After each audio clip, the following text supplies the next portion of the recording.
유리처럼 반짝이던 완벽한 인생은 아주 작은 충격에도 산산조각 날 수 있습니다.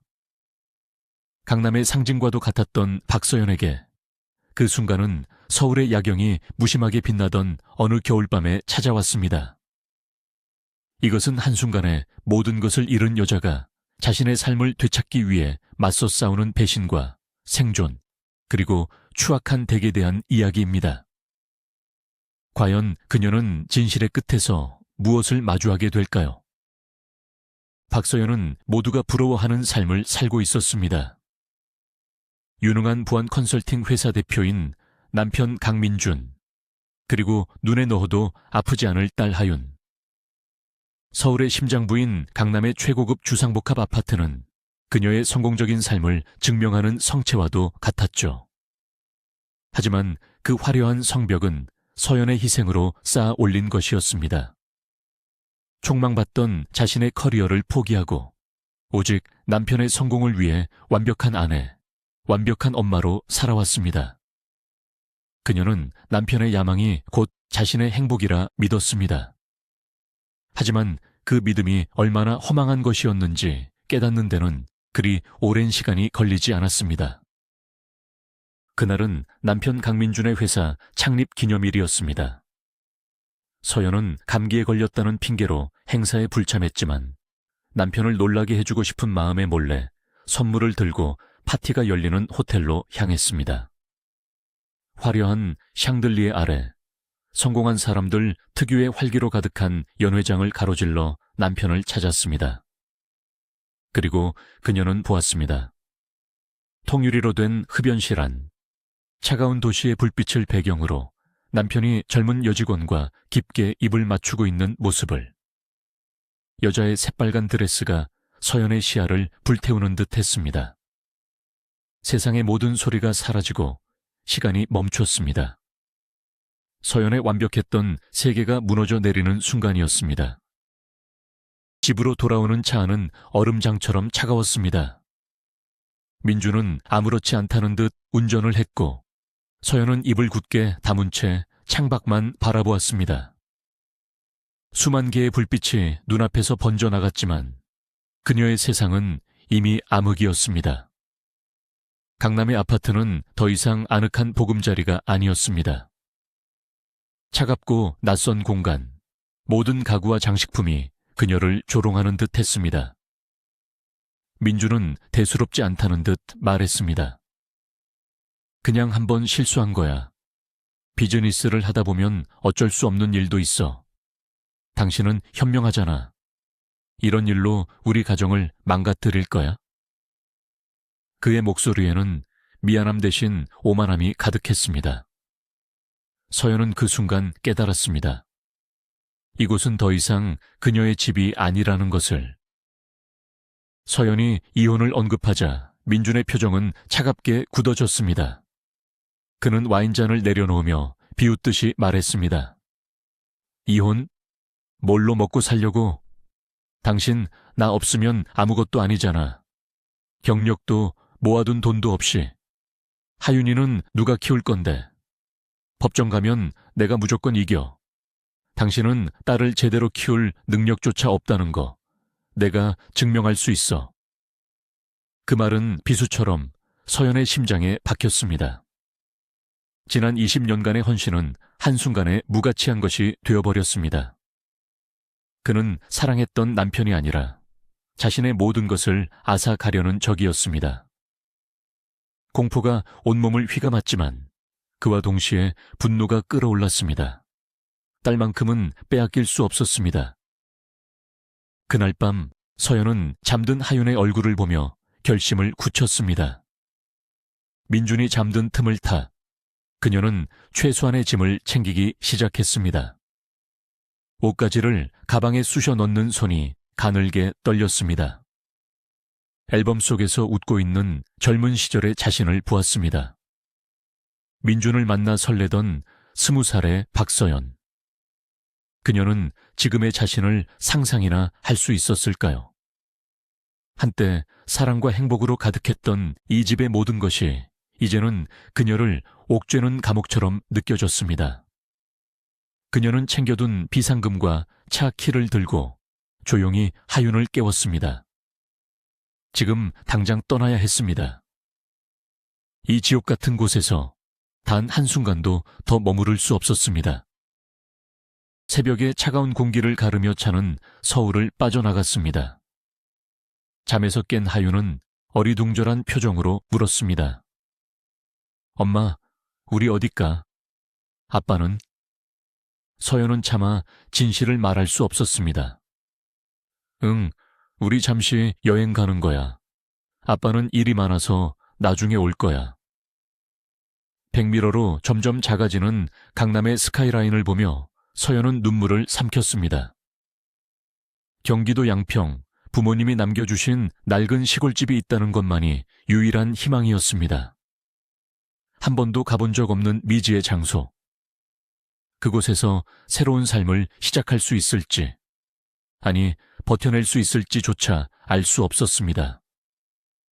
차창 밖으로 스쳐 지나가는 풍경처럼 그녀의 지난 인생도 빠르게 멀어지고 있었습니다. 몇 시간을 달려 도착한 양평의 작은 마을, 하늘리. 부모님의 유산인 낡은 집은 서연의 기억보다 훨씬 더 초라했습니다. 페인트가 벗겨진 대문과 잡초가 무성한 마당은 오랫동안 사람의 손길이 닿지 않았음을 말해주고 있었습니다. 문을 열자 퀴퀴한 먼지 냄새가 코를 찔렀습니다. 강남의 아파트와는 모든 것이 달랐습니다. 난방도 제대로 되지 않는 차가운 방바닥에 주저앉자 서연은 걷잡을 수 없는 절망감에 휩싸였습니다. 하윤은 낯선 환경에 겁을 먹은 듯 엄마의 옷자락만 붙잡고 있었습니다. 여기가 정말 그녀와 딸이 앞으로 살아갈 곳이란 말인가. 막막함에 숨이 막혀왔습니다. 다음 날 아침 서연은 낯선 새소리에 잠에서 깼습니다. 도시의 소음 대신 들려오는 고요한 자연의 소리가 오히려 불안을 증폭시켰습니다. 창밖으로 보이는 것은 끝없이 펼쳐진 논과 밭, 그리고 멀리 보이는 산뿐이었습니다. 어젯밤의 절망감이 다시 밀려왔습니다. 내가 정말 여기서 버틸 수 있을까? 그녀는 거울에 비친 자신의 모습을 보았습니다. 값비싼 옷은 구겨져 있었고 정성 들여 관리한 얼굴은 하룻밤 사이에 10년은 늙어버린 듯 했습니다. 하지만 곁에서 새근새근 잠든 하윤의 얼굴을 보는 순간 그녀는 마음을 다잡았습니다. 무너질 수 없었습니다. 어떻게든 살아남아야 했습니다. 이 아이를 위해서라도. 간단한 먹을거리라도 사기 위해 서연은 하윤의 손을 잡고 마을을 둘러보기로 했습니다. 좁은 시골길을 걷는 내내 마을 사람들의 시선이 느껴졌습니다. 값비싼 그녀의 옷차림과 도시적인 분위기는 한눈에 봐도 이방인이었죠. 그때 밭에서 일하던 한 아주머니가 그녀에게 말을 걸어왔습니다. 어디서 왔소? 처음 보는 얼굴인데. 다소 무뚝뚝했지만 악의는 없어 보이는 말투였습니다. 그녀는 마을의 모든 소식을 꿰고 있는 듯한 김 여사였습니다. 서연은 어색하게 웃으며 이사 왔다고 대답했습니다. 김 여사는 서연을 위아래로 훑어보더니 의미심장한 한마디를 던졌습니다. 이 동네 겉보기랑은 달라. 조심할 사람은 조심해야 혀. 김 여사는 서연을 자신의 집으로 이끌었습니다.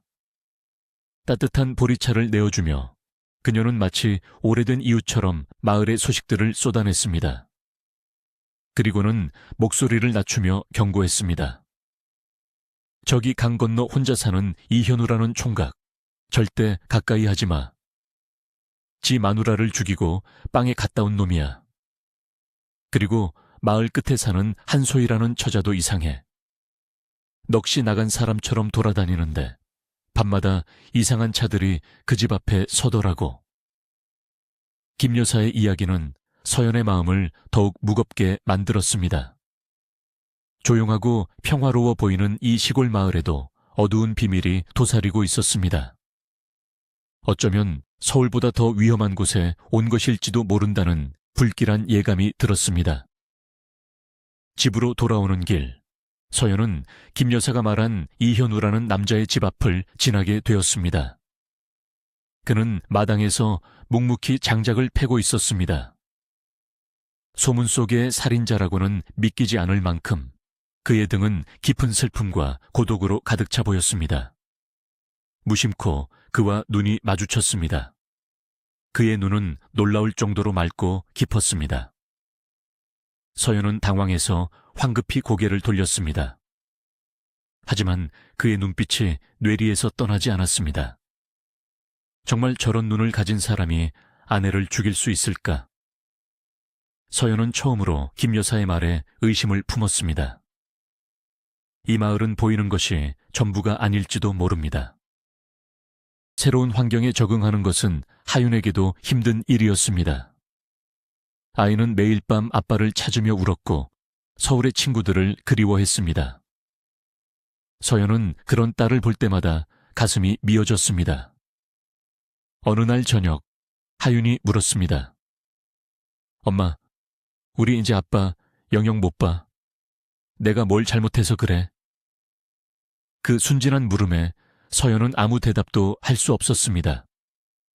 그저 딸을 끌어안고 함께 울어줄 뿐이었습니다. 민준이 만들어 놓은 상처는 자신뿐만 아니라 가장 사랑하는 딸의 마음에도 깊은 흉터를 남기고 있었습니다. 그녀는 딸을 위해서라도 더 강해져야 한다고, 이 모든 것을 이겨내야 한다고 다시 한번 다짐했습니다. 어느 날 밤 서연은 좀처럼 잠을 이루지 못하고 뒤척이고 있었습니다. 그때 창문 밖이 환하게 밝아지는 것을 느꼈습니다. 불길한 예감에 창밖을 내다본 그녀는 숨을 멈췄습니다.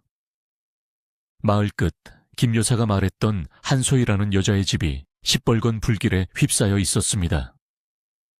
망설일 틈도 없이 서연은 집 밖으로 뛰쳐나갔습니다. 캄캄한 시골의 밤길을 미친 듯이 달렸습니다. 안에 사람이 있을지도 몰라. 공포와 함께 알 수 없는 책임감이 그녀를 채찍질했습니다. 다른 마을 사람들은 아직 아무도 눈치채지 못한 듯 마을은 죽은 듯이 고요했습니다. 오직 타오르는 불길 소리만이 밤의 정적을 깨고 있었습니다. 불타는 집에 가까워지자 뜨거운 열기가 피부를 태울 듯 했습니다. 서연은 소리쳐 사람을 불렀지만 안에서는 아무런 대답도 들려오지 않았습니다. 문은 굳게 잠겨 있었습니다. 그녀는 옆에 있던 돌멩이를 집어들어 창문을 향해 던졌습니다. 유리 깨지는 소리와 함께 시커먼 연기가 뿜어져 나왔습니다. 서연은 망설이지 않고 옷으로 코와 입을 막은 채 깨진 창문으로 몸을 밀어 넣었습니다. 자욱한 영희 속에서 희미하게 사람의 형체가 보였습니다. 침대 위에 쓰러져 있는 한소희였습니다. 서연은 그녀를 흔들어 깨우며 필사적으로 밖으로 끌어내기 시작했습니다. 삶과 죽음의 경계에서 그녀는 낯선 일을 구하기 위해 안간힘을 쓰고 있었습니다. 서연이 겨우 한소희를 끌고 집 밖으로 나왔을 때 지붕이 굉음과 함께 무너져 내렸습니다. 소란에 잠이 깬 마을 사람들이 하나둘씩 모여들기 시작했습니다. 사람들은 불타는 집을 보며 혀를 찼지만 정신을 잃은 소희에게는 누구 하나 선뜻 다가서지 않았습니다. 그녀를 둘러싼 흉흉한 소문 때문일지도 몰랐습니다. 서연은 잿더미가 되어가는 집과 그 앞에서 미동도 없이 누워있는 소희를 보며 깊은 무력감에 빠졌습니다. 이 차가운 시선들 속에서 이 젊은 여자는 이제 어디로 가야 한단 말인가. 서연은 마치 자신의 처지를 보는 것 같아 가슴이 아팠습니다. 결국 서연은 모두가 지켜보는 앞에서 소희에게 손을 내밀었습니다. 괜찮다면 우리 집으로 가요. 김 여사가 곁에서 옷소매를 잡아 끌며 말렸지만 서연은 그녀를 뿌리칠 수 없었습니다. 갈 곳 없이 버려진 소희의 모습에서 서울에서 도망쳐 나온 자신의 모습을 보았기 때문입니다. 서연은 소희를 부축해 자신의 집으로 데려왔습니다. 따뜻한 물로 그 으름을 씻어주고 자신의 옷을 입혔습니다. 소희는 아무 말 없이 텅 빈 눈으로 서연이 하는 대로 몸을 맡길 뿐이었습니다. 낯선 두 여자의 기묘한 동거가 그렇게 시작되었습니다. 한소희는 유령 같은 존재였습니다. 그녀는 고맙다는 말도 자신이 누구인지에 대한 설명도 하지 않았습니다. 그저 조용히 집안일을 돕고 멍하니 창밖을 바라보는 것이 일과의 전부였습니다. 하지만 이상하게도 서연은 그녀가 불편하지 않았습니다. 오히려 아무것도 묻지 않는 그녀의 침묵이 위로가 되었습니다. 그러던 어느 날 소희가 처음으로 입을 열었습니다. 텃밭에서 상추를 따던 서연에게 다가와 작은 목소리로 말했습니다. 이건 이렇게 따면 안 돼요. 뿌리가 상해요. 그녀의 손길은 놀라울 정도로 능숙했습니다. 서연은 이 미스터리한 여자에 대해 조금씩 궁금해지기 시작했습니다. 며칠 후 서연에게 민준으로부터 전화가 걸려왔습니다. 그의 목소리는 놀라울 정도로 부드럽고 다정했습니다. 서연아, 잘 지내? 시골 생활 힘들지? 이제 그만하고 집으로 돌아와. 내가 다 잘못했어. 응? 하윤이도 보고 싶어 하잖아. 그의 능숙한 회유에 서연의 마음이 흔들렸습니다. 고되고 불편한 시골 생활, 딸에 대한 미안함이 그녀를 짓눌렀습니다. 어쩌면 모든 것을 용서하고 예전으로 돌아가는 것이 가장 쉬운 길일지도 모른다는 생각이 들었습니다. 하지만 전화기 너머 그의 목소리에서 느껴지는 미세한 거짓의 냄새를 서연은 외면할 수 없었습니다. 그날 오후 하윤이 갑자기 숨을 헐떡이기 시작했습니다. 천식이었습니다. 도시에서는 꾸준한 관리로 괜찮았지만 낯선 환경과 스트레스가 병을 악화시킨 모양이었습니다. 서연은 패닉에 빠졌습니다. 급하게 휴대용 흡입기를 찾았지만 약이 다 떨어져 있었습니다. 가장 가까운 병원은 차로 30분 이상 가야 하는 거리. 하윤의 얼굴은 점점 창백해졌고 숨소리는 거칠어졌습니다. 서연은 아무것도 할 수 없다는 무력감에 눈앞이 캄캄해졌습니다. 엄마, 나 숨이 안 쉬어져. 딸의 고통스러운 목소리가 그녀의 심장을 갈기갈기 찢어 놓았습니다. 바로 그 절망의 순간 누군가 다급하게 문을 두드렸습니다. 문을 열자 그곳에는 이현우가 서 있었습니다. 그의 손에는 새로운 흡입기가 들려 있었습니다. 아이 울음소리가 이상해서 와봤습니다. 일단 이걸 쓰세요. 그는 어떻게 하윤의 병을 알았는지, 어떻게 이 약을 구했는지 설명할 시간도 없었습니다. 서연은 떨리는 손으로 약을 받아 하윤에게 사용했습니다. 몇 번의 흡입 후 하윤의 거친 숨소리가 조금씩 잦아들었습니다. 서연은 다리에 힘이 풀려 그 자리에 주저앉았습니다. 낯선 시골 마을에서 아내를 죽였다는 소문이 파다한 남자가 자신의 딸을 살려준 것이었습니다. 다음 날 서연은 감사 인사를 하기 위해 현우의 집을 찾아갔습니다. 두려운 마음이 들었지만 딸의 생명의 은인에게 예의를 갖추는 것이 먼저였습니다. 현우는 마당에서 묵묵히 고장난 농기계를 수리하고 있었습니다. 서연의 등장에 그는 잠시 놀란 듯 했지만 이내 담담한 표정으로 그녀를 맞았습니다. 어제는 정말 감사했습니다. 그 약이 아니었다면. 서연이 말을 잇지 못하자 현우가 조용히 말했습니다. 아닙니다. 아이는 괜찮습니까? 그의 목소리에는 꾸밈없는 진심이 담겨 있었습니다. 서연은 용기를 내어 물었습니다. 마을 사람들은 당신이... 현우는 쓴웃음을 지었습니다. 아내를 죽였다고요? 그는 잠시 하늘을 바라보더니 서연을 자신의 집 안으로 초대했습니다. 허름하지만 정갈하게 정돈된 집이었습니다. 그는 차를 내오며 조용히 자신의 이야기를 시작했습니다. 난 아내를 죽이지 않았습니다. 누군가 나를 함정에 빠뜨린 겁니다. 그의 목소리는 차분했지만 깊은 분노와 억울함이 서려 있었습니다. 그는 아내의 죽음 이후 모든 증거가 자신을 범인으로 지목했고 알리바이를 증명할 방법이 없었다고 했습니다. 현우의 이야기는 충격적이었습니다. 그를 감옥으로 보낸 결정적인 증거를 찾아낸 것은 사설보안 컨설팅 업체였습니다. 아내의 아버지가 거액을 주고 고용한 곳이었죠. 그리고 그 업체의 대표 이름은 바로 강민준이었습니다. 서연은 자신의 귀를 의심했습니다. 세상의 모든 퍼즐 조각이 한순간에 맞춰지는 듯한 끔찍한 기분이었습니다. 자신의 남편이 한 남자의 인생을 송두리째 망가뜨렸을지도 모른다는 사실. 이것은 단순한 외도나 사업 실패의 문제가 아니었습니다. 거대하고 추악한 범죄의 냄새가 나기 시작했습니다. 이야기는 거기서 끝나지 않았습니다. 현우는 몇 달 전 비 오는 밤길에서 기억을 잃고 쓰러져 있는 한소희를 발견했다고 털어놓았습니다. 그녀는 폭행당한 흔적이 있었고 극심한 공포에 떨며 자신의 이름 외에는 아무것도 기억하지 못했습니다. 경찰에 신고하려는 그를 소희는 죽을 듯이 말렸다고 합니다. 누군가 자신을 죽이려 한다는 말만 되풀이하면서 현우는 그녀를 자신의 집에 숨겨주려 했지만 소문 때문에 그녀를 마을 끝 빈집에 머물게 하고 몰래 돌봐주고 있었던 것이었습니다. 불이 난 그날 밤도 그는 소희에게 음식을 가져다 주러 갔다가 모든 것을 목격했습니다. 서연과 현우는 서로의 눈을 바라보았습니다. 이제 두 사람은 단순한 이웃이 아니었습니다.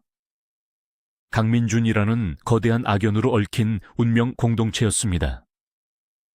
서연의 남편이 저지른 외도는 어쩌면 더 큰 범죄를 덮기 위한 작은 연막에 불과했을지도 모른다는 생각이 들었습니다. 현우의 억울함을 풀어주고 소희가 잃어버린 기억을 되찾아주는 것. 그것이 곧 민준의 추악한 진실을 밝혀내는 길이자 서연 자신이 진정으로 자유로워질 수 있는 유일한 방법이었습니다. 두 사람은 말없이 하지만 굳건한 결의를 다지며 서로의 존재를 확인했습니다. 그날 이후 한소희에게 미세한 변화가 생기기 시작했습니다. 라디오에서 우연히 흘러나온 샹송을 그녀가 자기도 모르게 따라 부르고 있었습니다. 완벽한 프랑스어 발음이었습니다. 서연이 놀라서 묻자 소희는 당황하며 아무것도 기억나지 않는다고 고개를 저었습니다. 하지만 그 사건은 중요한 단서가 되었습니다. 그녀가 평범한 시골 처녀가 아니라 높은 수준의 교육을 받은 사람일 가능성이 높다는 것. 잃어버린 기억의 파편들이 하나씩 모습을 드러내기 시작했습니다. 그녀의 과거에 대한 궁금증은 점점 더 커져만 갔습니다. 민준에게서 다시 전화가 걸려왔습니다. 이번에는 그의 목소리에 날카로운 분노가 서려 있었습니다. 당신, 이현우, 그 자식이랑 만난다며? 시골 동네가 얼마나 말이 많은지 몰라. 쓸데없는 짓 하지 말고 당장 서울로 올라와. 이건 부탁이 아니라 경고야. 내 인내심도 바닥을 보이고 있어. 그의 협박은 오히려 서연의 의심을 확신으로 바꿔주었습니다. 그는 무언가를 두려워하고 있었습니다. 현우와 자신이 가까워지는 것을, 그리고 자신들이 진실에 다가서는 것을 극도로 경계하고 있었습니다. 이제 돌아갈 다리는 완전히 불타버렸습니다. 서연은 결심했습니다. 호랑이를 잡으려면 호랑이 굴로 들어가야 했습니다. 그녀는 현우에게 자신의 계획을 털어놓았습니다. 다시 민준에게 돌아가 그의 집무실에 숨겨져 있을지 모를 증거를 찾겠다는 것이었습니다. 현우는 위험하다며 극구 말렸지만 서연의 의지는 단호했습니다. 이 방법밖에 없어요. 그 사람을 안심시키고 방심하게 만들어야 해요. 제 손으로 모든 걸 끝내고 싶어요. 그녀의 눈빛은 더 이상 상처받고 도망치던 여인의 것이 아니었습니다. 진실을 위해 기꺼이 불길 속으로 뛰어들 준비가 된 전사의 눈빛이었습니다. 서연은 민준에게 전화를 걸어 돌아가겠다고 말했습니다. 그는 의심하면서도 기뻐하는 눈치였습니다. 서연과 하윤이 강남의 아파트로 돌아온 날, 민준은 마치 아무 일도 없었다는 듯 두 사람을 반겼습니다. 하지만 그가 잠든 밤, 서연은 그의 감시하는 듯한 시선과 지나치게 다정한 행동들 속에서 섬뜩한 위화감을 느꼈습니다. 이곳은 더 이상 집이 아니었습니다. 적의 심장부, 모든 것이 위험으로 가득한 전쟁터였습니다. 서연은 매 순간 긴장의 끈을 놓지 않으며 결정적인 기회를 엿보기 시작했습니다. 기회는 생각보다 빨리 찾아왔습니다. 민준이 긴급한 미팅으로 지방 출장을 가게 된 것입니다. 서연은 하윤을 친구 집에 보낸 뒤 곧장 민준의 서재로 향했습니다. 그녀는 예전부터 벽에 걸린 그림 뒤에 비밀 금고가 있다는 것을 알고 있었습니다. 떨리는 손으로 비밀번호를 눌렀습니다. 민준의 어머니 생일. 금고문이 소리 없이 열리고 안에는 여러 개의 파일이 들어있었습니다. 서연은 숨을 죽이며 파일을 하나씩 꺼내보았습니다.